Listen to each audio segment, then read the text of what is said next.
کچھ چیزیں ہیں جو بزرگوں کا عمل ہے وہ میں بتاؤں گا.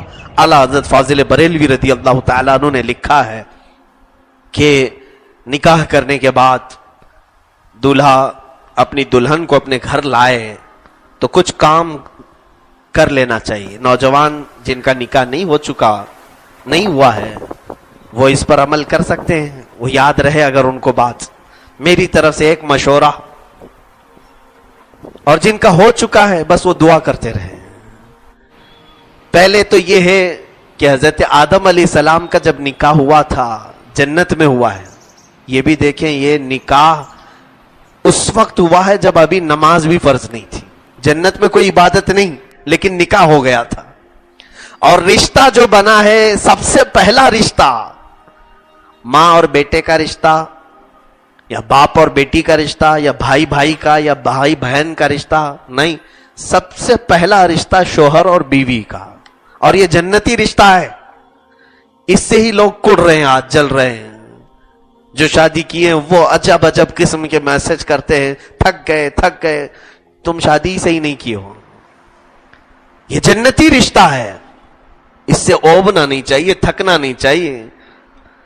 حضرت آدم علیہ السلام جب حضرت حوا پیدا ہو گئی, اب مجھے بتائیے ایک انسان ہے پورے جنت میں, آدم علیہ السلام, دوسرا کوئی نہیں. اور پیدا ہوئی ایک عورت, ان کے علاوہ کسی اور کے لیے ہو سکتی تھی, وہ بنائی گئی ہے حضرت آدم کے لیے. اس کے باوجود حضرت آدم علیہ السلام کو اللہ نے فرمایا تمہیں چھونا حلال نہیں. ابھی ایک ہی تھی, ان کے لیے تو تھی. یہاں پتا نہیں تمہارے لیے ہے ہی نہیں, اس کو چھونے کی کوشش کر رہے ہو تم, پتا بھی نہیں ہے. وہاں ایک ہی تھی آدم علیہ السلام کے لیے, اور ان کو بھی چھونے سے منع کیا. رب تعالیٰ نے فرمایا اے آدم اسے تم نہیں چھو سکتے. کہا پھر, کہا اس کا مہر ادا کرو. یہ قانون جنتی ہے, مہر ادا کرو اس کے بعد تمہارے لیے حلال ہوگی. مہر کیا دوں مولا؟ رب تعالیٰ نے فرمایا تمہاری اولاد میں اخیر زمانے میں میرے ایک حبیب نبی پیدا ہوں گے جن کا نام محمد ہوگا, زمینوں پر آسمانوں پہ احمد ہوگا. اس نبی پر تم 20 بار درود بھیجو, یہ تمہارا مہر ہے. یہ علامہ عبدالحق محدث دہلوی رحمۃ اللہ علیہ نے اس کو لکھا ہے اپنی کتاب مدارج النبوہ میں. میرے عزیزو, آدم علیہ السلام کے لیے بی بی حوا حلال ہوئی. اب میں جو چیز بتانا چاہ رہا ہوں, حضرت آدم علیہ السلام, حضرت بی بی حوا ان کے لیے جو حلال ہوئی, وہی یہاں پر میں نوجوانوں سے بھی کہوں گا تم مہر جو بھی باندھتے ہو باندھ لو, 5,000 7,000 10,000 تمہاری حیثیت کے مطابق. لیکن ساتھ ہی تمہاری دلہن گھر پر آنے سے قبل ہی مصطفیٰ کریم صلی اللہ علیہ وسلم کی ذات پر تم بھی درود پاک بھیجو. 20 نہ صحیح 100 مرتبہ تم اپنی طاقت استعداد کے مطابق جتنا ہو سکے, تاکہ یہ شریعت کا جو قانونی مہر ہے وہ پیسوں سے تم نے ادا کر دیا, اور جو آدم علیہ السلام کا جنتی مہر ہے وہ بھی تم سے ادا ہو جائے. ایک تو یہ طریقہ, یہ میرا مشورہ ہے. اعلیٰ حضرت اللہ تعالیٰ عنہ نے جو فرمایا وہ یہ ہے کہ دلہن کو گھر پر لائیں تو پہلے اس کے گھر پہ داخل ہونے سے پہلے ہی اس کے پیر دھل لو, اس کے پیر دھل لو, اور اس کے پیر کے دھلے ہوئے پانی کو گھر کے چاروں کونوں میں ڈال دو. چاروں کونوں میں ڈال دو, اللہ رب العزت خوب برکت نازل فرمائے گا, برکت آئے گی. اور دلہن جب گھر پر آ جائے تو پھر فرمایا کہ رات کو جب تم تنہائی میں ہو جاؤ گے, حجلہ عروسی میں تم آئے, آج پہلی رات ہے ملاقات کی, تو دلہن اور دولہا جب اکیلے ہو جائیں, تنہائی ہو جائے, خلوت صحیحہ ہو جائے, تو سب سے پہلے وہ اپنے غلط طریقوں سے ملاقات نہ کریں, ہائے ہیلو نہیں, سلامتی کے ذریعے سے ایک دوسرے کو سلام کریں. اور یہ سلام تمہارا اللہ نے اگر قبول کر لیا تو ہمیشہ دونوں سلامت رہو گے. دعا ہے نا, السلام علیکم ورحمت اللہ وبرکاتہ, اللہ تم پر سلامتی نازل کرے اور اللہ کی رحمتیں اور برکتیں ہو تم پر. دلہن اگر پہلے سلام کر رہی ہے تو دولہے کے لیے, یا دولہا اگر پہلے سلام کر رہا ہے تو دلہن کے لیے. لیکن کوئی اس میں یہ ضروری نہیں ہے کہ پہل کسے کرنا چاہیے, جو چاہے کر سکتا ہے.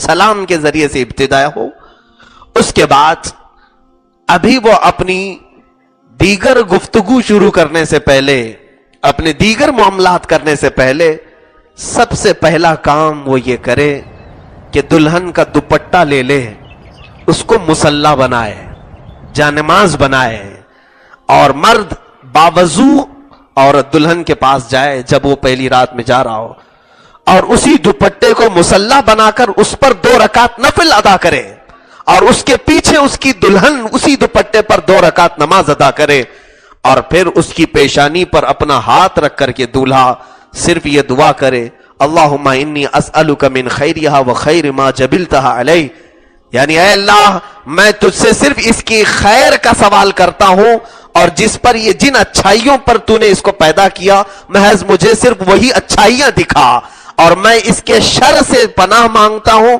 اور جو بری چیزیں اس کے اندر ہیں ان تمام چیزوں سے مجھے بچائے رکھ۔ یہ دعا کے بعد آگے کے معاملات کریں۔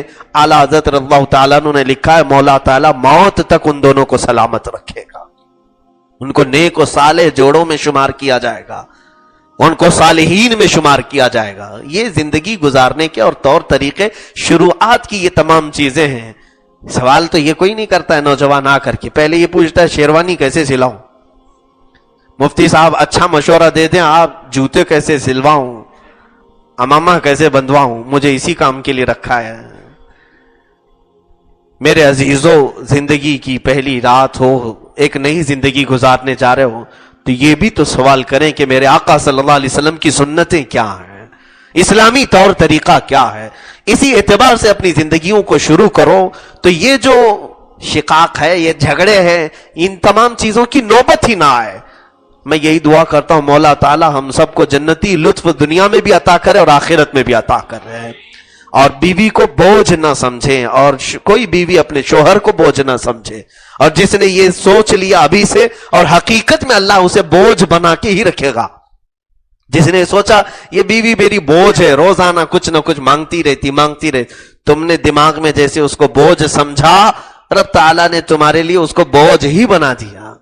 اور تم اگر یہ سوچتے کہ اللہ تعالیٰ نے میرے حوالے اس کو کیا ہے، میں ذریعہ بنا ہوں اس کے رہن سہن کا، اس کے کھانے پینے کی، اس کی تربیت کا، تو اللہ تبارک و تعالیٰ ایسے آسانی سے تمہارے لیے رزق کے دروازے کھولے گا، تمہیں پتہ بھی نہیں چلے گا۔